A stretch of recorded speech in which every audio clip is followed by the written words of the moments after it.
Jumping into our topic today, I wanted to introduce myself. I'm Nicole. I'm with Pryor Learning Solutions. I am a continuous learner, and I really feel engaged and empowered when I'm learning from others. And I thought this was a great opportunity for us all to learn from one another.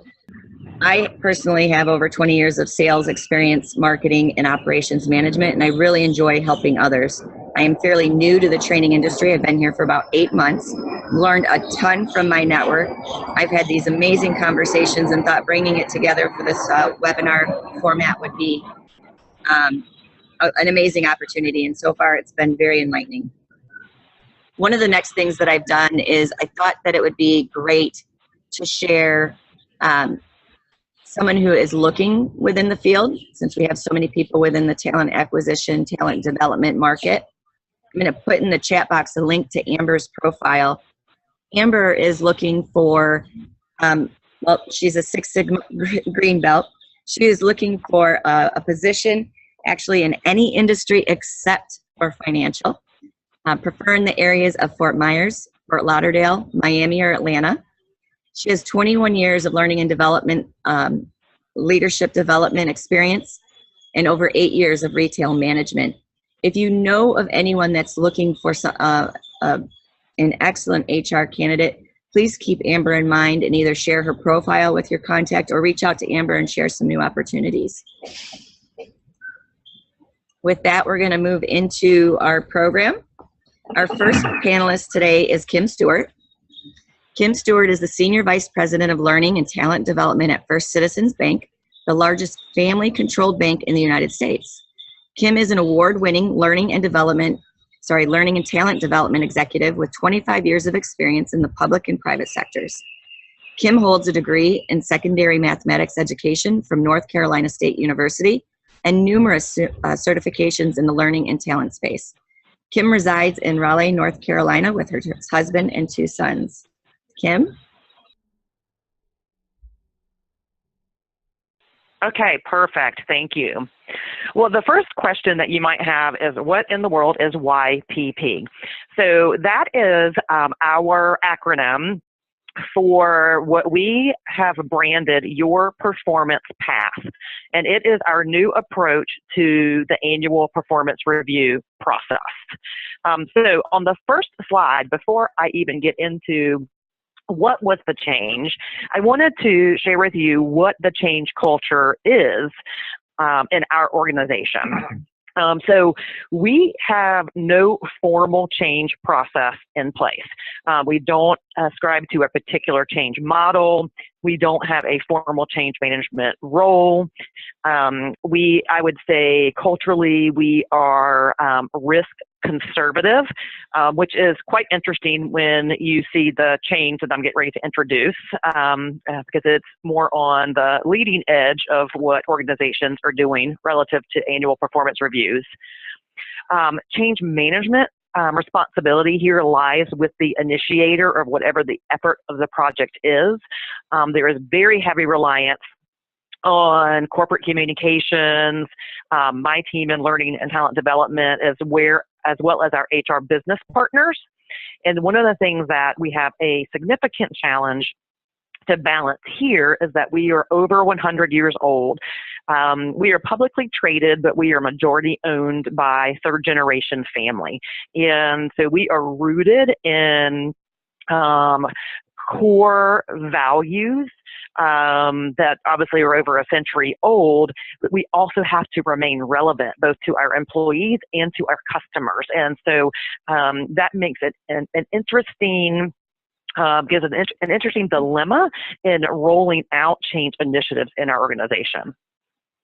So on the next slide, what is the change? So the 2 big changes, there were many small changes throughout this effort, but the 2 largest changes in this for us was that we moved from a paper performance management process to an online system. We leveraged Cornerstone and used their performance module. At the same time, we decided to go rating lists. So we moved from a, again, decades long 5-point rating scale to eliminating ratings completely. So that is the piece that a lot of people are discussing in the industry, but a very small percentage of companies have actually moved in that direction, and typically it's been the more progressive companies, certainly not someone in the financial services industry, nor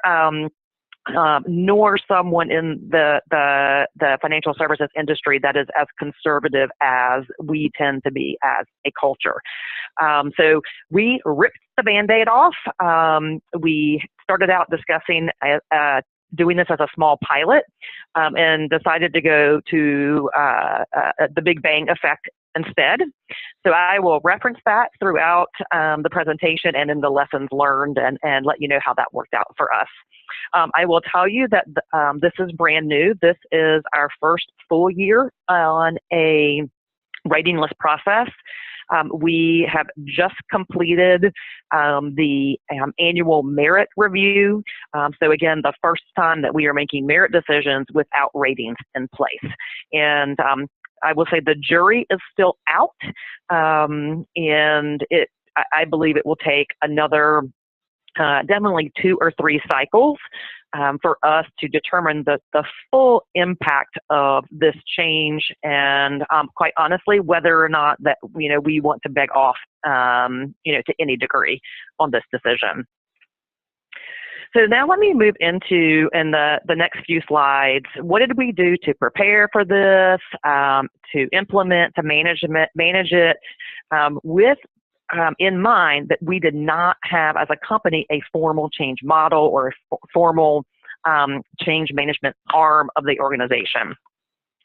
So from a preparation standpoint, we spent quite a bit of time getting buy-in.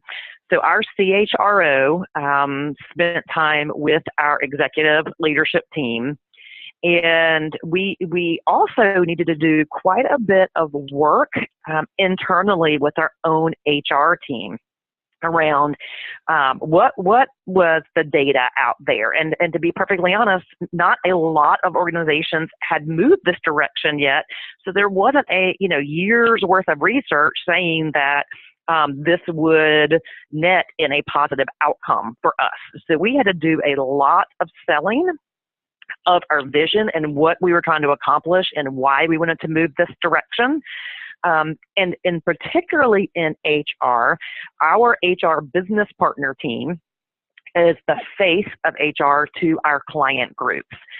They are the ones that, quite frankly, would get the questions, would be expected to manage the reaction of our associate and management population.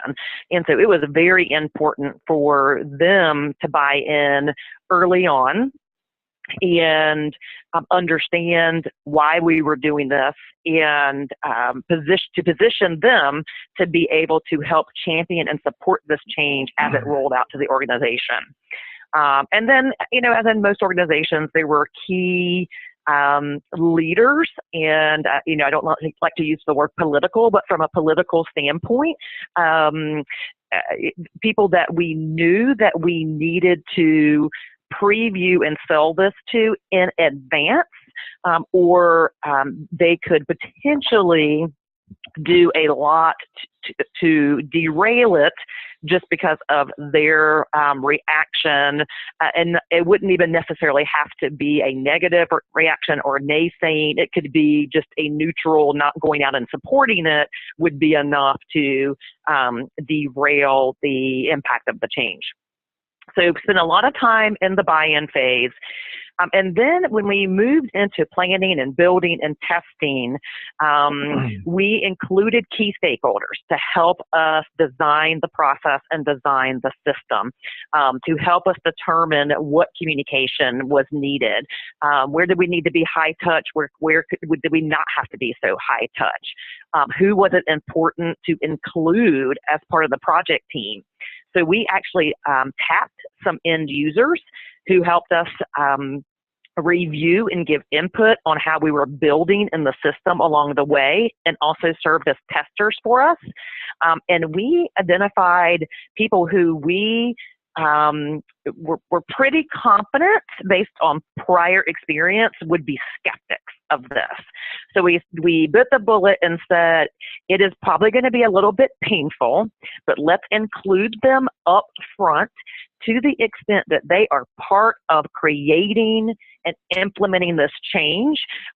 We have a higher likelihood that they will end up being a champion of the new approach and the new system. And the end users and skeptics were out in our internal client groups.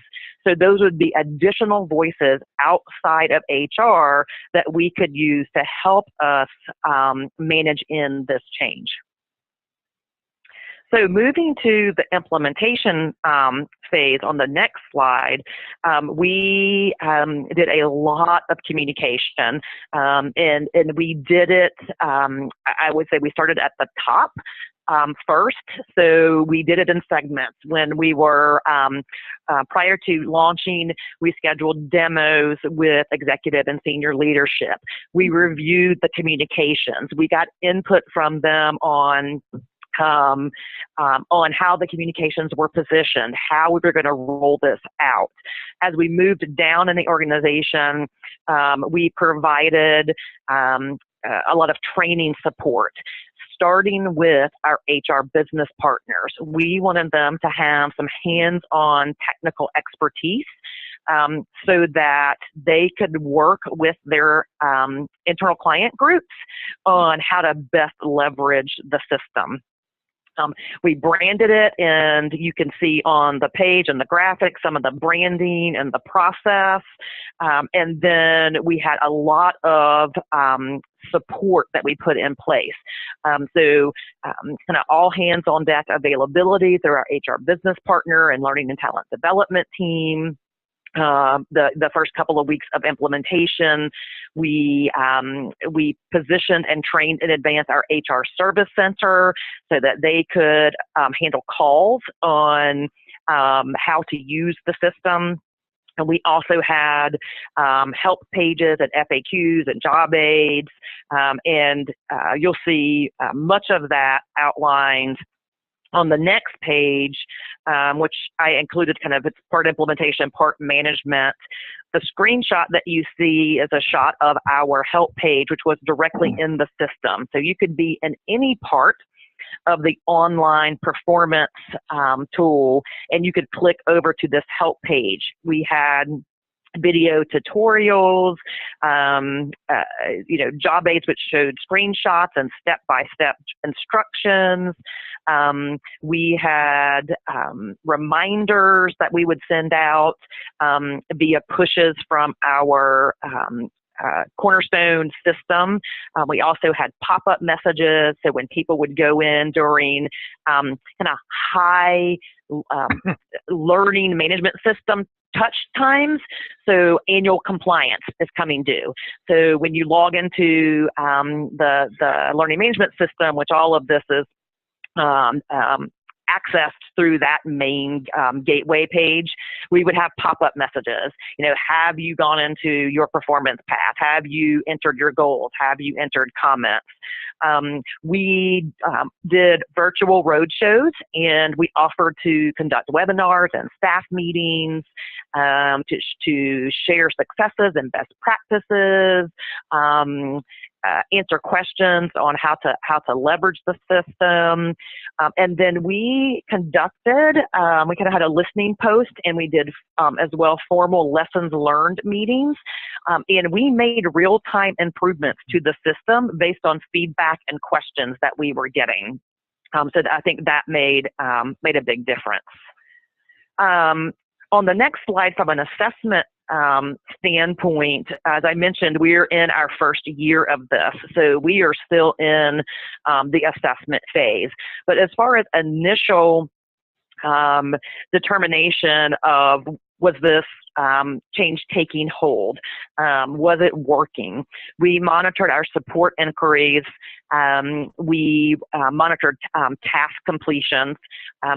We would send out at the beginning of the year a goal planning task. Mid-year, we sent out a goal management task, and we could monitor on the backside what was the percent of the population that were actually opening and completing, at least doing some work relative to those tasks being assigned.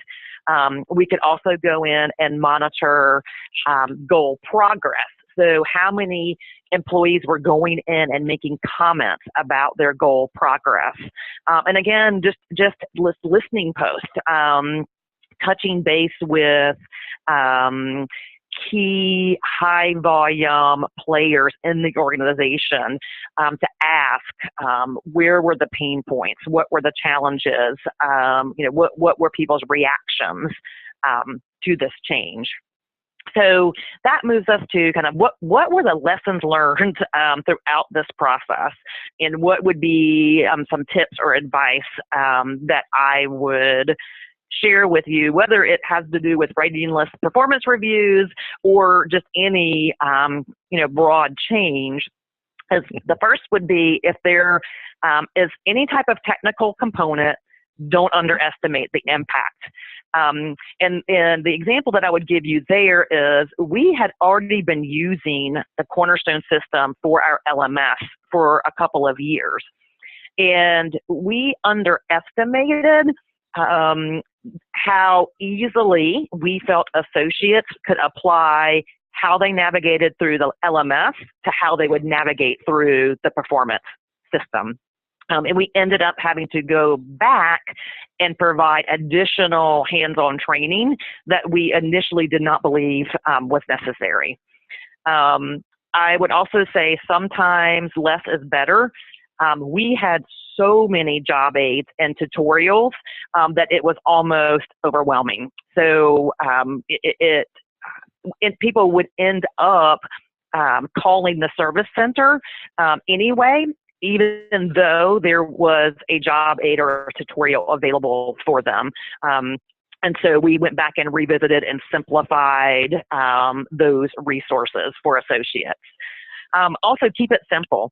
So we just implemented at the beginning of this year our second performance cycle, and we significantly simplified the process from our first year based on those lessons learned in those listening posts that we had in place. So we simplified the process and the approach, and we had significantly less questions this year during our goal planning process, which we just wrapped up, than we did last year. I would also say sometimes you can have too much flexibility. So we gave associates a lot of flexibility in creating goals for their teams. And previously, in our paper environment, from a corporate standpoint, we dictated many of the goals. And we decided with this process, one of our objectives was we want increased manager and associate engagement. We want goals that are individualized, that will really make a difference in driving improved performance. And very interestingly, we did not expect this. We had managers who said, I have associate A and associate B. They're in the same job, and you're telling me that it's not an HR risk for them to have different goals.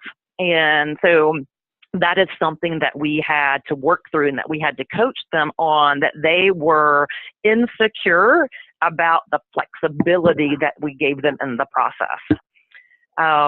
With anything that's this big and with the system, there's some things that you just can't know until you do it. So quite frankly, there were things that came up as we were working on this that we just had to be prepared, and we had to have the time set aside to address it on the fly. I've already talked about having all hands on during implementation. We also would do that. We did that the first year at key milestones. So when it was mid-year, when it was time to do goal summary, we would retouch the HR service center. We would retouch the HR business partners, and we would prepare them for the reminders and the tasks that were going to be sent out so that they could give their teams heads up and that they were prepared to help support them as well with questions. I've already talked about the next to last bullet. And then the final tip that I would have is don't be afraid to change the change and set aside time and resources to be able to adjust real time if something is not working. And with that, I think, Nicole, I just came under my 20-minute allotment, and so I'll pass it to you and see how you want to manage any questions that there are. I just shared the poll results, and I'm not sure, as panelists, can you see the results? I am not able to get into the system at all. Yeah. All right. So it. Yeah. Yes, Nicole, this is Mark. I can see them. Awesome. So regarding rating list performance reviews, my organization we've got 37% of our audience are considering, 56% not considering, and 7% said already transitioned. And then you had another question, and I'm gonna, you know what, if a computer crashes on me again, I might just have to lose my mind. Like everything from sensitivity and how things work just slightly change. My organization utilizes a formal change management model. Yes, 37%, and no, we've got 63%. And then your third question was, my organization has a formal change management role, and 37% say yes, and 63% say no. And that sounds, you know, very much so in line with what industry benchmarks are. And while it certainly is, I think, an advantage and almost a luxury to have specific change management dedicated roles and processes, you know, I will say that you can be successful without that. You just have to be much more intentional, and it certainly takes a little bit more work and coordination from, you know, whoever is the owner of the initiative that's being rolled out. Our next speaker is Mark Jeffries. As Director of Talent, Executive Development, and Performance Management for Delphi Automotive PLC. Mark is responsible to drive the strategy, development, and delivery of Delphi's executive development programs. In addition, he enables business results through the oversight and ownership of the enterprise, administration of performance management technology, processes, and change management efforts. Before joining Delphi in 2017, Mark served as the Director of Learning and Development at U.S. Steel, where he spearheaded the development of a broad range of best practice development initiatives, including a comprehensive company-wide leadership and technical training program that enables U.S. Steel's centers of excellence to follow centralized standards and processes while localizing program implementation and management. Throughout his 25-year career, Mark has led extensive talent and L&D strategies that have served a key role in maximizing effectiveness of companies in various industries, including airline, transportation, and heavy manufacturing. Mark, do you want to take it from here? Sure. Thank you very much for the introduction. Can everybody hear me? I can hear you. Okay, good. Well, thank you very much, Nicole. And I loved Karen's presentation. I may actually borrow some of it. I was looking at your lessons learned, and I'm actually in the middle of a performance management implementation, and I'm trying to influence some of the technical people on the project about, especially about not underestimating the effect of implementing technology in the organization. At this point, they seem to think everybody knows how to use a computer, and that has not been my experience in the past. But I think for my presentation, I'm going to take a slightly different track, give you a little bit of my background, and then how I've experienced change management in my career. If you noticed in the biography that Nicole was reviewing for me, much of my background has been in L&D. So you might ask, what do I know about change management? Well, what has happened over the years is in my learning and development roles and or training roles, more often than not, as a change has got started in an organization, they've reached out to the L&D person, which was me, to help them with what usually was just focusing on the learning component associated with the change. It really wasn't change management. They just wanted somebody that knew how to train the employees on whatever was new. Excuse me. So over the last number of years, I've been involved with 3 major culture transformations at 3 large Fortune 500 companies. And just like Karen's first slide, in each case, we had no formal change model. There was no formal change roles. Most of these organizations were very risk conservative. They were all 100-plus-year-old companies. They were heavily centralized, very structured, very what I would consider command and control organizations. And in all 3 cases, they were looking to take a look at their culture and transition their culture from a command and control and autocratic structure to one that is much more collaborative, much more driven by the front line, driving decision-making and delegation in the organization so that decisions were driven down to the appropriate level within the organization. And it's been my experience with these 3 companies that one of them did it extremely well and was very successful. One of them did it fairly well and was moderately successful. And one has, well, the vote is still out, and I think they're going to really struggle. And so the three companies I was looking at was United Airlines, and Harley Davidson, and U.S. Steel. And just to give you a high level of what each one did and which one each one was challenged with, I'll go through each one real quick. So at United Airlines, back in the 90s, was a very autocratic, fairly militaristic structure in the organization. Historically, many of our employees were ex-military.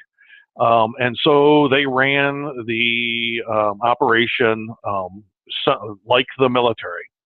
And what was taking place was there needed to be much more decision-making at the front lines in order to provide a higher level of customer service and to increase efficiencies in the organization.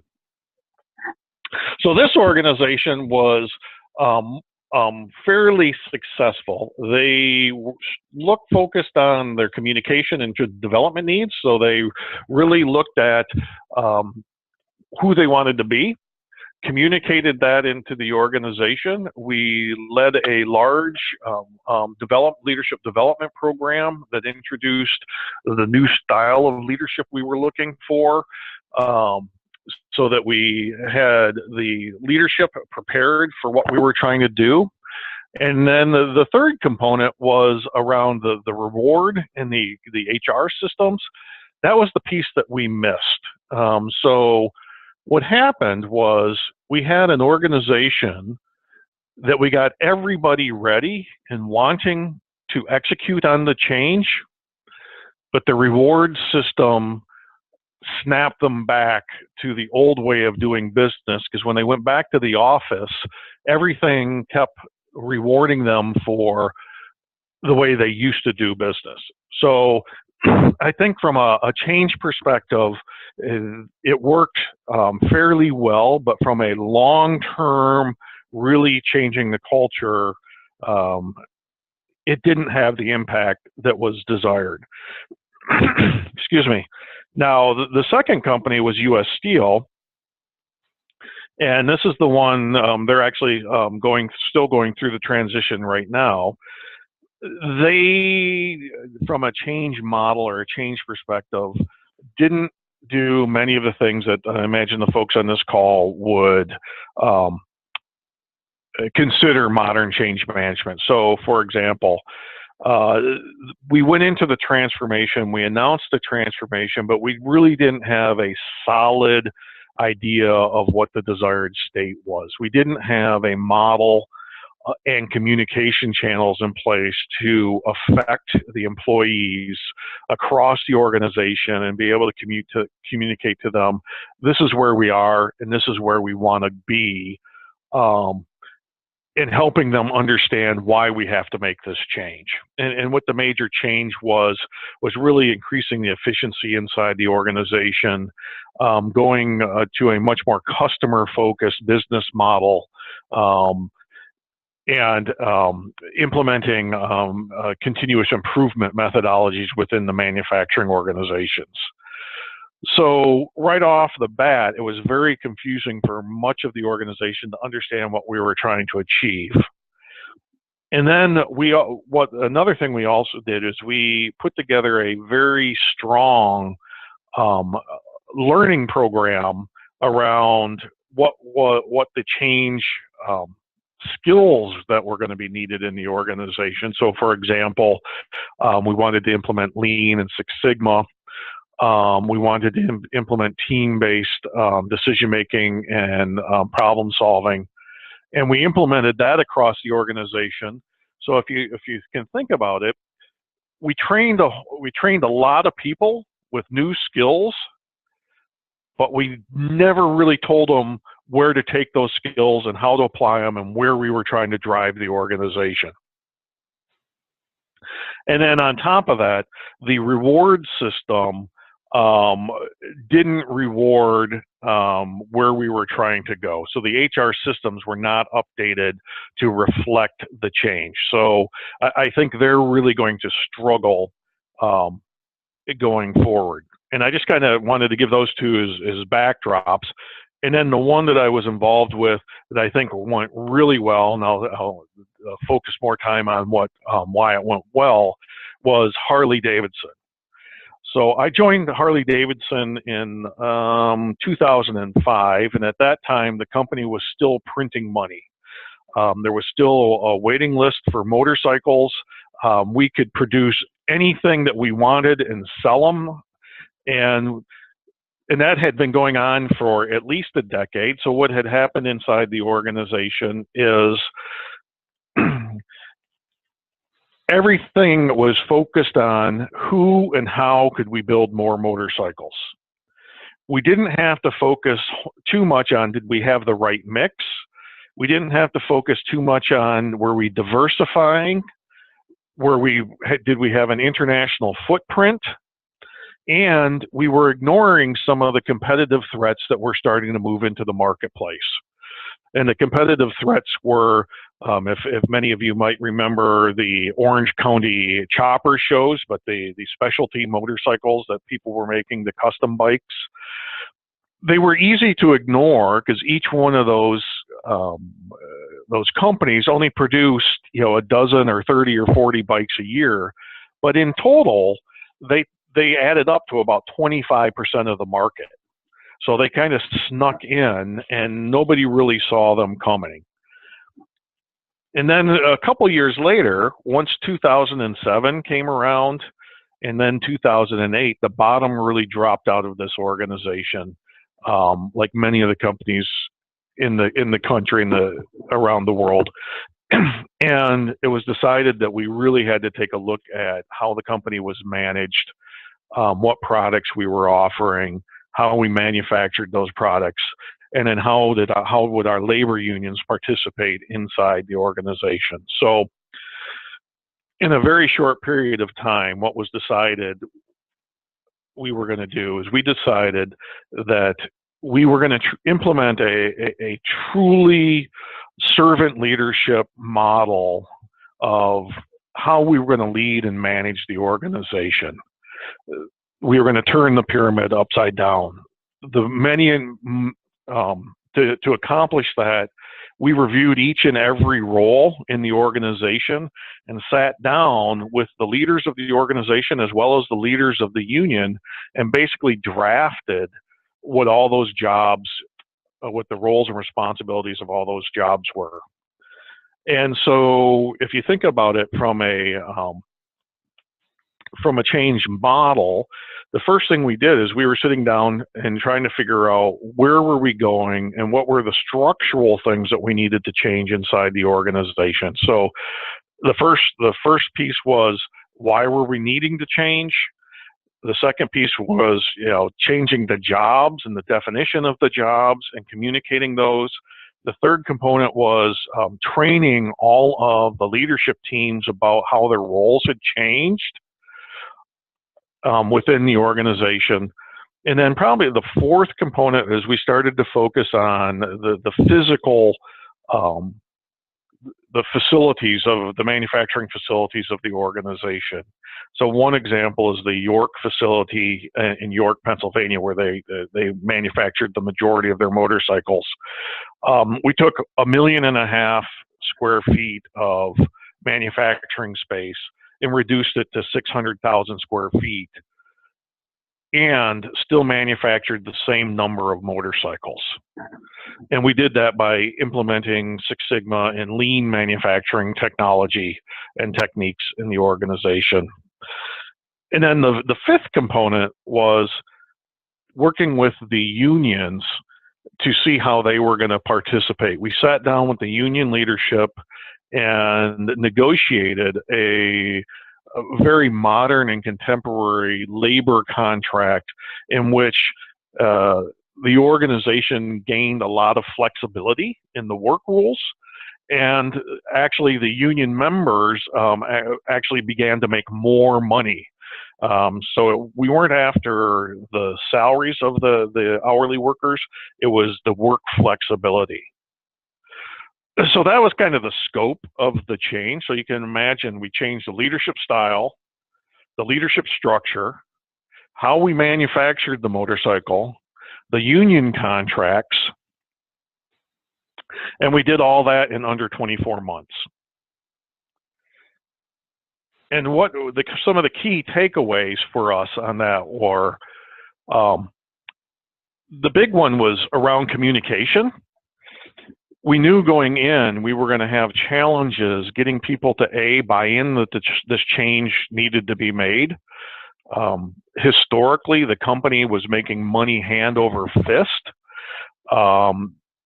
The people that worked inside the organization knew that there was a waiting list for the motorcycles, and so when you ask them to start changing the way we made motorcycles and we were going to reduce the workforce, there was quite a bit of pushback on why we needed to do this. So we spent a huge amount of time communicating with the workforce and the management teams about what needed to happen within the organization in order to be successful in the future. Like one of Karen's slides, we filled every traditional communication pipeline we could find. We did town halls, we had email blasts, we had booths set up in our cafeterias, we had posters hung up, everything that we could think of. And one of the things we discovered was that when we went down to the shop floor, we would still get the response, "Nobody is telling me anything." So from my experience, we were communicating more than any company I'd ever experienced, and we still weren't being very successful. And so that was a key learning for me. And I tried to think through why that was. And what I finally discovered was oftentimes the messaging that the executives think is important at that time is out of sync with what the employees are looking for and want to hear or need to hear from their leadership. So an example of that was one day we were trying to communicate to the workforce that a particular part of this large parking lot they needed to stay away from because we were bringing in construction equipment, and we sent it out through all the emails. We had the supervisors cover it in their huddles. We had posters up around the shops, and still when we came in the next day, we found all these cars parked where they weren't supposed to be. The discovery was that we had sent out all that information and did all that communication right in front of when the first layoff was going to take place. And what we discovered was that the folks, the employees, they weren't looking for this information. They were looking for, who do I need to call if I get laid off? How do I get unemployment? What is going on that's going to impact me directly in the very near future? So that was a key learning, is when you set your communication channels up, you really got to take on kind of a marketing perspective of what does your customer, the employee, want to hear from you, and what do they need to hear from you, and then what is the timing that's appropriate for them to be receptive to the messaging. So one of the things we set up after that, we called a communication cascade. And what we did is, from the executive suite, we would have people from the next layer of the organization attend meetings that were statusing the change. Their role was to take that information, communicate it to their level. Somebody from that level would go to the next level, and so on and so forth, all the way down to the floor. And then each one of those levels had the responsibility the next week to bring back what was that level of the organization looking for from a communication standpoint. And that seemed to really impact the effectiveness of what was being heard in the organization. The other component was, we spent an extraordinary amount of time around training. And it wasn't just training, technical training, but it was around, what do the new roles mean? And then how do you behave and how do you lead in these new roles? So if you think of a heavy manufacturing organization, many of their leaders got to their roles by being the best technical tradesperson or technician in the organization, and they got promoted to supervisor, and then by being the best person to run the line, they got promoted to manager, and so on. This was a very different world for them, where their role was really changing from kind of being the commander to a person that leads collaboration and brings people together to help solve problems. So we spent a huge amount of time developing those skills inside the organization. And some people, really got on board and liked it, and some people didn't, and eventually left. And so those were a couple of the key pieces, were the communication and the development. And then the reward system. We were incredibly transparent about answering the question, what was in it for the people that were participating and going through this change. And when I say what was in it for them, in many cases, it was they were losing their job. So through this process, we laid off about 60% of the workforce. And the thing that we did differently that I hadn't seen anywhere else is, a year before people were going to be impacted, we notified each individual by name and let them know whether they were going to be part of the organization after the year or not. And that was a pretty big concern on the leadership and the HR's organization standpoint. From their standpoint, we were really afraid that a lot of people would leave. And what actually happened was, nobody left.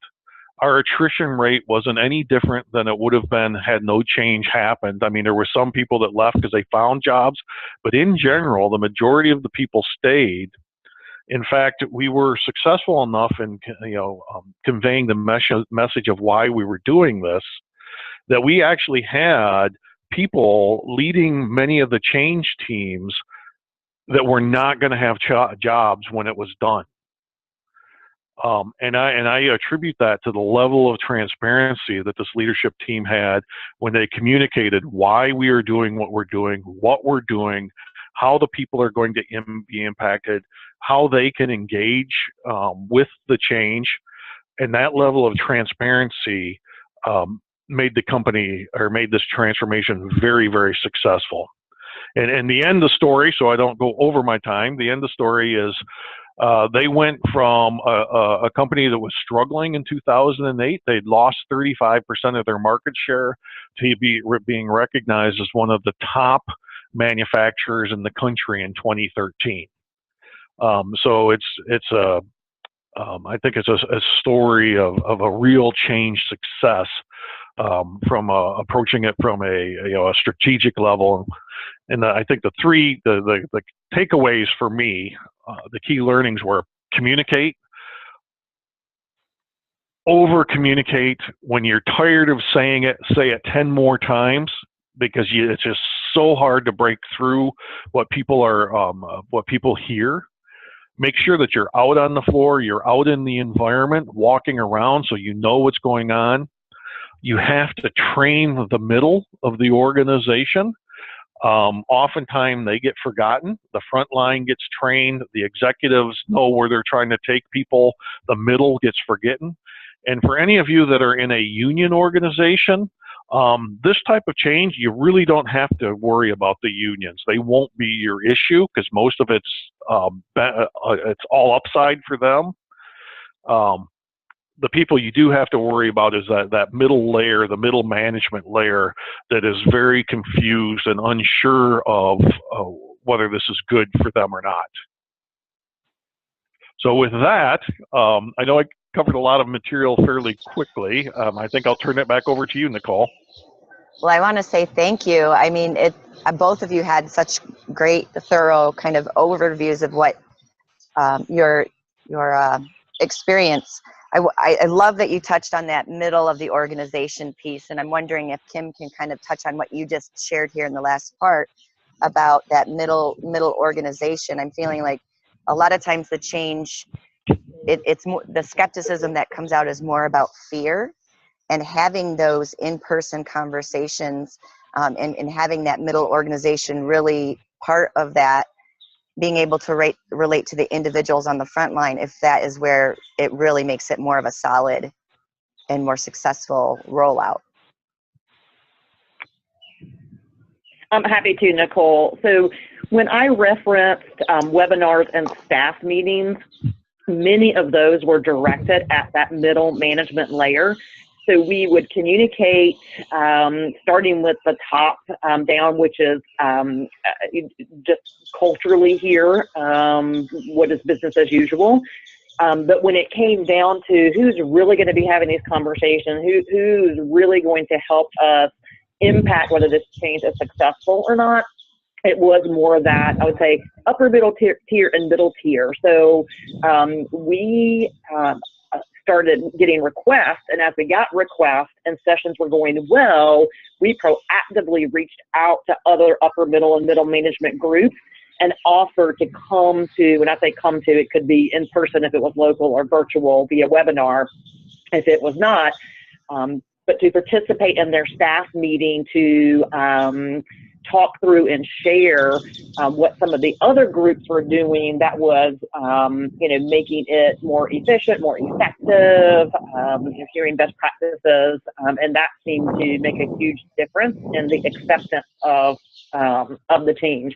I would say that we still have a long way to go as it relates to people being comfortable having honest conversations, and we are getting ready to roll out another change, which hopefully will help facilitate that, but will probably also create a little bit more anxiety, where associates are going to be able to input an internal resume on the system, as well as answer career preference questions like what other roles are they interested in.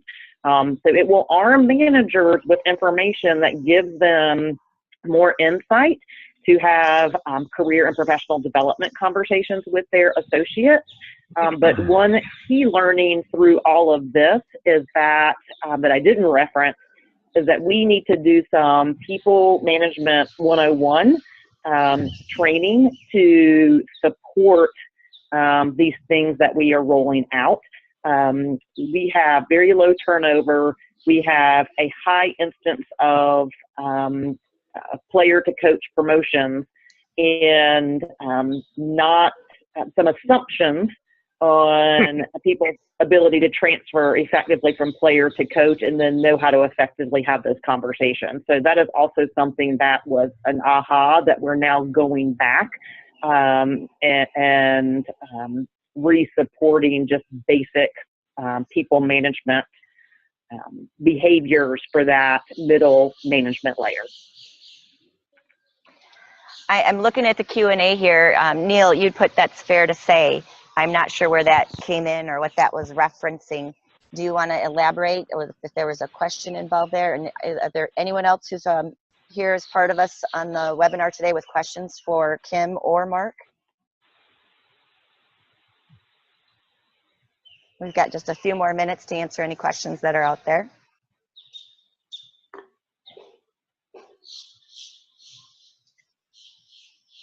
Ashley says, no more questions. Thank you for sharing. If there aren't any questions, maybe you can throw into chat what you found most valuable in what Kim and Mark have shared today. Is there a nugget that you can take back and apply? Awesome, Jennifer. If you can type that in, what your question is, we'll address that here as a team.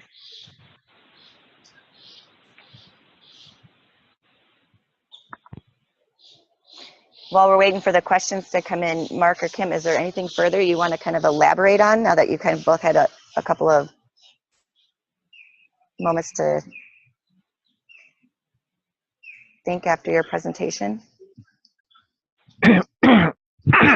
I think one of the key learnings, and it's been a challenge in most of the organizations I've been in, is in a change management role, you're really trying to market and brand a new idea, and you need to take a lot of you need to take an approach that reflects that you're selling an idea to the organization and to the employees, and you're trying to get them to take some ownership of where you're trying to go.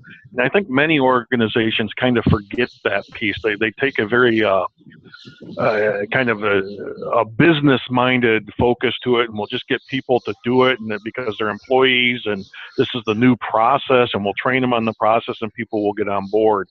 Versus, pretending like it's a new widget that you're trying to sell, and getting them to buy it. I'm going to read out some of what's coming in here. We've got Michelle has said. What she found most valuable is think about the employees, what they need, not about the executive message. Julie says, keep it simple. Communicate, communicate, communicate. These seem like common sense, but often get overlooked. And Jennifer asks, how does one break into this field of change management? I have been in workforce development for 15 years, and the frustration is my lack of ability to have any influence in this area. Would one of you like to tackle this? I will, it's Kim, and I will jump in and say some of it is good old-fashioned project management. And, and in fact, we brought in a contract resource that had a certification in change management. So you can research and get certifications in change management. And this was for a big system transformation that was a multi-year project. The feedback, though, about the approach that person brought in, that it was much too academic. And, change management models say that you should do A, B, C, D, and X, Y, Z. And so she went through all of those motions and phases, and technically and philosophically, they were correct. but they weren't all necessary for the particular situation, and they weren't all appropriate for our culture. So again, there's that formal certification as a change management expert. But some of it, I believe, can be accomplished through just good project management opportunities. And Mark, I don't know if you would agree with that or add something different. Yeah, I would reflect that wholeheartedly. I think the models are great for the practitioner to learn and have a frame of reference kind of in the back of their mind, in their hip pocket. But the application is really ad hoc and, reflecting whatever the current state and the needs of the organization that's in front of you. I've seen people come in with the very structured, whether it be Prashi or Lamarche or Bridges, and it just never works if you stick to them too strictly. Well, I appreciate both of you answering that. I'm going to read off just a couple of more things here. We've only got a couple more minutes. We got Karen who says, no questions, but some very interesting info. The communication to the floor and comments about the need to communicate with the middle. And I just hit the wrong button, sorry. And then Amber says, I think it is always valuable to hear the success and challenges others face when implementing various types of change. And Jennifer follows up with, since I am not in a management position to influence any change within our own organization, I have been seeking other opportunities in change management. Learning and development is something I would excel at. Our organization has slid backward instead of the good momentum we had going. If there's anything further, panelists, that you think that you might be able to share with Jennifer, that would be awesome. Otherwise, we'll wrap up and proceed from here. Well, the one thing I would like to offer is anybody on the call that would like to have an individual discussion or a one-on-one or whatever. I'm on LinkedIn. Feel free to reach out to me. I would love to continue this conversation. But I think the couple questions here are, kind of where do you go professionally? How do you break into the field? And I think the project management comment is a great one. I got a lot of my skills either running continuous improvement projects or technology projects, and really kind of figuring out how do you make these projects successful. And the one key learning is it's all about the people, right? You can have the best computer system and it can work fine, but if you haven't done the things that you need to do around getting the people on board, it just will not be successful. But the project management skill set kind of drives you to learning the people component. Well, I want to say and thank you, Kim, and I would offer the same thing as Mark, that you can find me on LinkedIn, and I am happy to connect with anyone individually as well. Well, thank you very much to our panelists today and to all who have participated. I'll be sending out a link shortly to the recording of our program, and when I say shortly, within a day or two, I'm going to work on this on the video and to get it out there. I'm at the CLO Exchange this week, so it might take me a little longer than normal. I'm also going to send a brief survey to help rank future topics. We're going to be doing leadership buy-in, gaining leadership buy-in. What do you need to include for leadership to have a thorough understanding of your project and get that approved as you're trying to come up with new processes and procedures for your organization? And we're going to have 3 panelists sharing their insight on the next program. So please join us for that. That leadership buy-in is going to be Wednesday, May 3rd. At noon Central, 1 Eastern. Again, thank you everyone for joining today. I appreciate you taking the time out, and thank you very much to our panelists.